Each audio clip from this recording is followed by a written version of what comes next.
boa tarde. Começa agora o Conexões desse feriadão.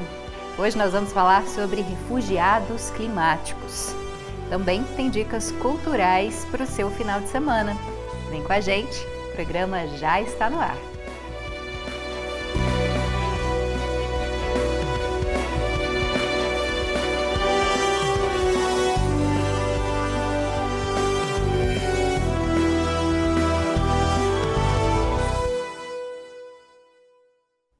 Seja bem-vinda e bem-vindo, você que nos assiste ao vivo pela TV UFG ou que nos acompanha em qualquer dia e horário no canal da TV no YouTube.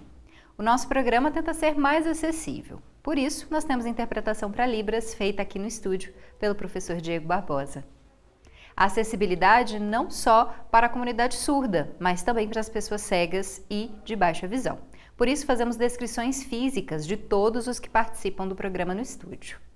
Eu sou a Camila Maia, uma mulher cis de pele clara, tenho cabelos escuros e longos, olhos também escuros e à minha esquerda está o professor Diego. Ele se descreve como um homem de pele clara, com cabelos e olhos castanhos e barba cheia. Nós dois estamos de pé no estúdio da TV. Atrás de nós está o cenário, em tons de azul claro, cinza e vermelho, e uma tela bem no centro, onde há a logo e o nome do Conexões. A gente começa com algumas informações nacionais no nosso giro de notícias. Segundo o IBGE, a taxa de alfabetização no Brasil chega a 93% da população. Quase 152 milhões de pessoas sabem ler e escrever, enquanto cerca de 11 milhões não têm essa habilidade mínima. Esses números indicam uma tendência de aumento da taxa de alfabetização das pessoas com 15 anos ou mais ao longo dos últimos censos.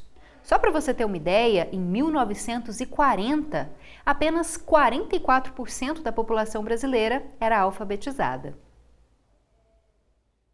E agora a gente muda de assunto para falar sobre mercado de trabalho. O número de demissões voluntárias no Brasil alcançou um pico de mais de 2 milhões de desligamentos apenas no primeiro trimestre desse ano. Isso representa uma alta de 10% em relação ao ano anterior. Os dados são de um estudo da Fundação Getúlio Vargas. E essa pesquisa revela ainda que 8 em cada 10 trabalhadores que pediram demissão voluntária tinham ensino médio e ensino superior completo, o que sinaliza uma migração para vagas mais bem remuneradas e bem qualificadas. E agora o nosso tema é meio ambiente e também, claro, sociedade. Os desastres relacionados ao clima provocaram mais da metade dos novos deslocamentos que foram relatados em 2022, de acordo com a Acnur, que é a Agência da ONU para Refugiados. Quase 60% dessas pessoas, dos refugiados e de quem se desloca internamente, vivem em países que estão entre os mais vulneráveis às alterações climáticas.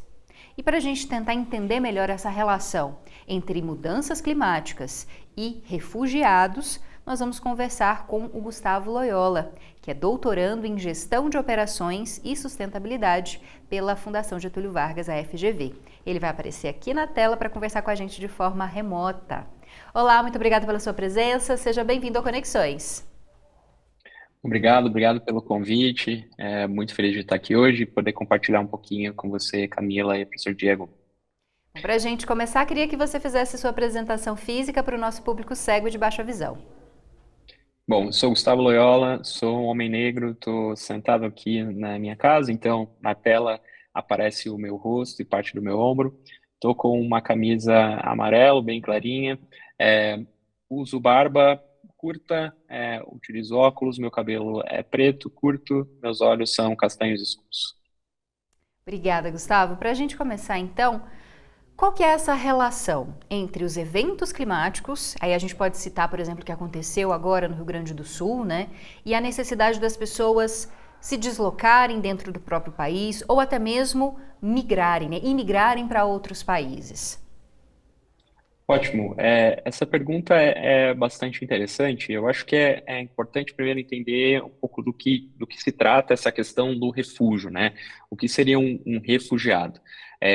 Desde os anos 50, né, uma convenção internacional, ela define pessoas em refúgio, né, ou pessoas que, em situação de refúgio, como pessoas que precisam sair das suas localidades, né, dos seus contextos, né, da sua vida por causa da sua raça, da sua religião, nacionalidade, crenças, opinião política ou por pertencer a um determinado grupo social e que elas são incapazes de se manter, né, ou ter a proteção adequada dentro do seu país e do seu contexto de origem.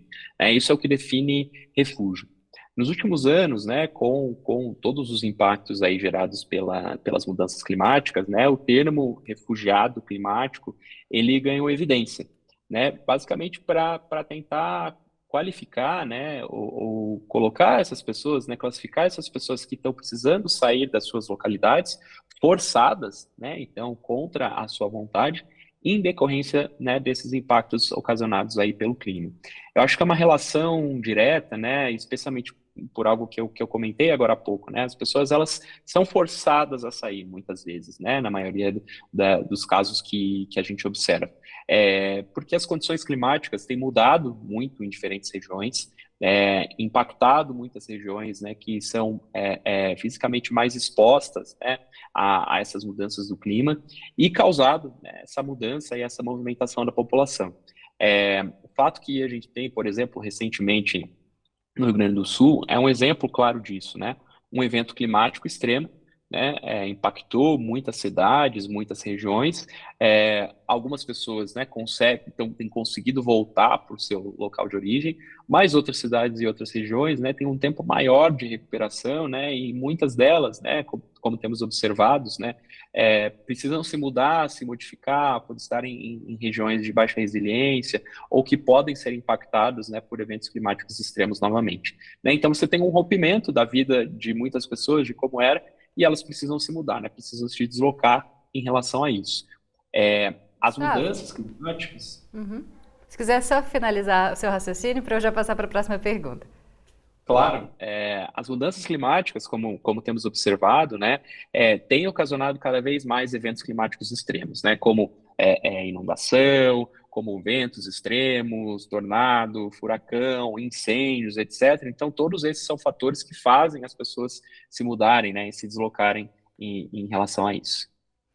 Bom, pensando no nosso contexto, né, político no mundo, a gente já tem várias crises, né, migratórias, dos imigrantes da África, por exemplo. A gente vê várias, né, várias tragédias relacionadas a essa tentativa de buscar uma vida melhor em outro continente. A gente tem a situação, por exemplo, dos venezuelanos aqui na América Latina e várias outras no país, né? Agora em Gaza também os palestinos que têm que deixar suas casas para tentar ficar num local mais seguro.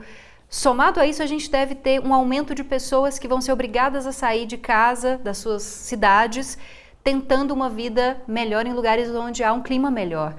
O que esse caldeirão pode fazer, né, com a nossa cultura que já está sofrendo com essas crises migratórias, com países e sociedades muito vulneráveis que não oferecem uma qualidade de vida para a sua população, que infelizmente muitas vezes tem que migrar?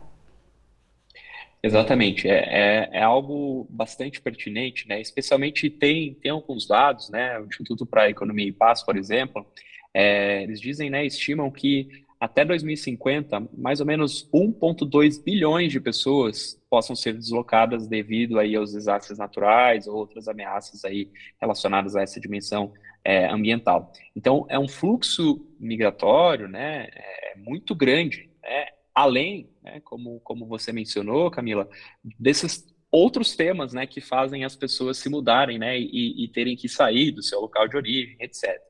É, são muitos pontos, né, para poder responder essa pergunta, né? Tem uma questão, né, de que os países eles precisam estar mais preparados em relação a isso, né, em poder entender, aceitar e acolher essas pessoas que se movimentam, que se mudam, né, os migrantes, os refugiados, né, os pedidos de asilo e tudo mais, porque de fato são os tempos que a gente vive e que a gente vai continuar vivenciando nos próximos anos. né? Então, eu acho que os países têm que estar preparados para lidar com isso, porque é algo que vamos continuar a ver e vai continuar acontecendo de uma forma ou de outra. Por outro lado, né, quando se fala ou se utiliza esse termo, né, refugiado climático, ele é um termo que ele não é reconhecido internacionalmente ou qualificado dentro dessa categoria de refúgio que eu falei no início, né, lá dos anos 50. Né, hoje a Acnur ela recomenda que seja utilizado, ao invés de refugiado climático, né, são pessoas que se deslocam em razão das mudanças climáticas. Isso puramente por uma questão, né, legal e de entendimento global dentro do tema. Né? Os refugiados, né, têm essa particularidade de ter um contexto político, social, econômico, de liberdade, etc., que faz com que eles se mudem. Né? E a questão climática ainda não se inclui nesse contexto formalmente. Então, isso também acaba dificultando, por exemplo, né, uma pessoa que precisa se deslocar de um país para o outro, né, ou está se deslocando de um país para o outro em decorrência das questões climáticas, que essa pessoa possa solicitar refúgio, ou um pedido de asilo, ou ainda que esse país possa acolher, né, trazendo aí todos os direitos e as obrigações em relação a esse contexto. Né? Algumas regiões demonstram preocupação, então, por exemplo, a União Europeia tem discutido muito, né, sobre esse termo, né, o impacto dos refugiados, né, dos chamados refugiados climáticos, por exemplo, na União Europeia, né, que é um lugar que, né, pela sua localização geográfica, etc., atrai e acaba sendo o ponto de chegada de muitas pessoas que se mudam em decorrência, né, de eventos climáticos extremos, porém, ainda não existe um consenso em relação a isso, né? Não existe ainda uma formalização dentro desse espaço. Então, de novo, né, é preciso que os países, que as nações entendam que esse fenômeno, apesar de não é tão novo, né, mas apesar da gente ter observado cada vez mais nos últimos anos, é um fenômeno que existe, que vai continuar existindo, e a gente precisa estar preparado para lidar com esse volume de pessoas que cada vez mais vão ser impactadas aí pelos eventos climáticos extremos. Bom, tá certo, Gustavo. A gente conversou com o Gustavo Loyola, que é doutorando em Gestão de Operações e Sustentabilidade pela FGV, Fundação Getúlio Vargas, perdão, quase me esqueci aqui o nome. Muito obrigada pela sua presença, obrigada pelas explicações. Esse tema tão importante, tão atual, né? E com certeza nos próximos anos a gente, infelizmente, vai ter que rediscutir mesmo o que significa, né, ser um refugiado. Obrigada, viu, Gustavo? Certeza. Obrigado pelo convite e participação. Obrigado, Camila. Obrigado, Diego. Boa tarde, Gustavo. Tchau, tchau. Bom, e agora a gente vai para a parte mais divertida do nosso programa, né? Para encerrar com o astral lá em cima. A gente te dá dicas culturais para o seu feriado e também para o seu final de semana. Rodou!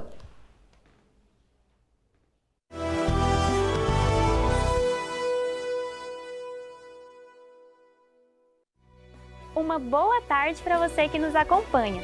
Feriadinho e você está procurando o que fazer para aproveitar o descanso? Então vem comigo que eu tenho algumas sugestões para te ajudar. Mas antes, eu sou a Rafaela Nogueira, sou uma mulher jovem, de pele clara, cabelos castanhos escuros na altura dos ombros e olhos também castanhos. Hoje vou te ajudar a decidir a programação do seu final de semana. E para começar o feriado com diversão, vem que o circo já chegou. O circo norte-americano está na Avenida Rio Verde, ao lado do Buriti Shopping, com sessões que começam às 8 horas da noite. O preço dos ingressos variam de R$ 20 a R$ 80. Crianças de até 12 anos, idosos e estudantes têm direito a meia entrada. Sábado é dia de mergulhar no melhor da música em mais uma edição do Cidade Rock 2024 no Martim Sererê. Prepare-se para uma noite com shows de Mundo Humano, Pedro Constantino, Brunet, Ruiter e Corpo Petricor. E não para por aí!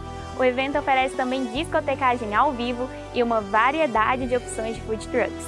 Animado? Então anota aí! É dia 25 a partir das 6 horas da noite no Martim Sererê. E não se esqueça, a entrada é 1 kg de alimento não perecível. O domingo é um momento perfeito para curtir em família e entreter os pequenos. A Companhia de Teatro Carlos Moreira preparou o Domingo Tem Teatro, com 2 sessões de As Aventuras de Shrek e seus amigos. A programação começa às 9 horas da manhã e conta com atrações para as crianças, como pintura no rosto, brincadeiras e algodão doce. O ingresso é 1 kg de alimento não perecível. As apresentações serão no Teatro Carlos Moreira, que fica na Rua do Lazer, no centro de Goiânia. As vagas são limitadas e devem ser reservadas pelo WhatsApp no número 62991425714. E se estiver planejando visitar a cidade de Goiás, no sábado, o projeto Expressões Sesc de Artes vai lançar a exposição A Fia dos Fios em Tear de Grampo, no Instituto Biapó. A obra da artista Badia Maria estará aberta para visitação até o dia 28 de julho. A entrada é gratuita e a agenda completa dessa e de outras exposições pode ser conferida no site sescgo.com.br. Essa foi a nossa agenda cultural de hoje. Não deixe de anotar os eventos e aproveitar ao máximo toda a diversidade cultural do nosso estado. Até a próxima! Gente que agradece, Rafaela, ela que é nossa estagiária e está aqui com a gente ajudando a construir o conteúdo do Conexões. E você também pode ser nosso parceiro, viu? Você manda qualquer tipo de sugestão, crítica, dúvida ou elogio pelo WhatsApp. Nosso número vai aparecer aqui na tela e é o 629-9181-1406. Outra forma de entrar em contato com a TV UFG e, claro, acompanhar as novidades da nossa programação são as redes sociais. Procura a gente no Twitter, Instagram, Facebook, YouTube, TikTok. A gente tem vários perfis nessas redes sociais e você pode curtir, compartilhar e, claro, seguir a gente, né, para dar engajamento e nos ajudar a construir a TV UFG. Eu e o professor Diego ficamos por aqui. Muito obrigada pela sua companhia nessa sexta-feira. Espero que o seu final de feriado seja bom, que o final de semana também seja proveitoso e que a gente se encontra na segunda ao 12:30 aqui na TV UFG. Forte abraço, até segunda. Tchau, tchau.